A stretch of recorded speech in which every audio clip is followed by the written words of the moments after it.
El MEN promociona realizar prácticas pedagógicas en medio de la equidad y el respeto y reconoce que la educación debe incluir a todos los grupos, incluyendo la población LGTBI, que por cierto son uno de los grupos más diversos en nuestra sociedad.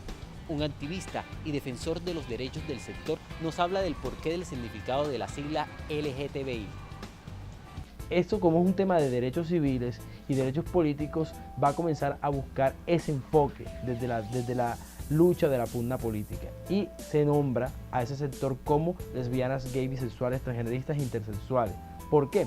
Porque ahí se conglomera lo que son dos aspectos de la sexualidad, que son las orientaciones sexuales y las identidades de género. Sin embargo, uno siempre hace la claridad: lo LGBTI no es todo. Lo LGBTI es una sigla que surge como una forma de potencializar el discurso político. Es decir, nosotros somos un sector poblacional, no somos una comunidad, no somos por así decirlo, como un punto homogéneo de personas. No, son un sector amplio de población en el cual tú no puedes comenzar a encasillar a que existe una lesbiana, que existe un gay así, a que existe un bisexual así, a que existe un travesti así. Es muy difícil. Entonces por eso se le va a denominar la población LGBTI.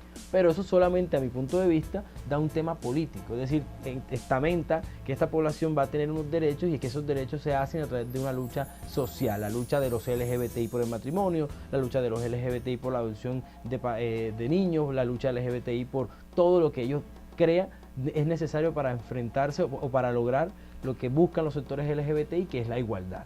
Ese es el derecho principal que se puede sacar, que uno puede resaltar en el sector LGBTI.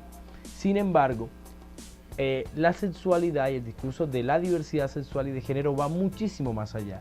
Y además porque ahí sí vendría yo a pensar que el discurso es netamente incluyente.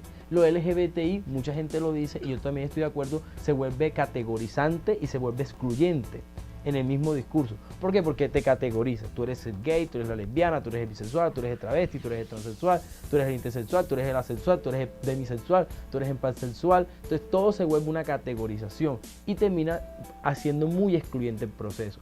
Cuando ya vamos a mencionar la diversidad sexual, ya ahí uno se da cuenta de que es un discurso incluyente y que nos afecta a todos en general, ¿verdad? En las aulas de clase tú no puedes dejar de hablar de diversidad sexual, porque tú te das cuenta primero la lógica de los cuerpos que están dentro de una aula de clase, o en un barrio, o en el mar, o en un pueblo como Simití en el sur de Bolívar. Es decir, los mismos cuerpos van a mostrar lógicas de diversidad sexual, porque los cuerpos, hay unos que son obesos, hay otros que son extremadamente delgados. Por ejemplo, una mujer que llega a cierta edad y no va a menstruar, su sexualidad cambia, y por eso su discurso también se vuelve diverso.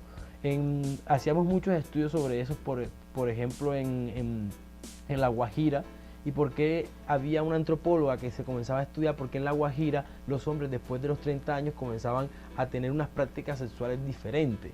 Ya, porque había una lógica en estas rancherías de la etnia guayú, en las cuales la sexualidad hasta en cierto momento, en ciertas edades, tiende a cambiar.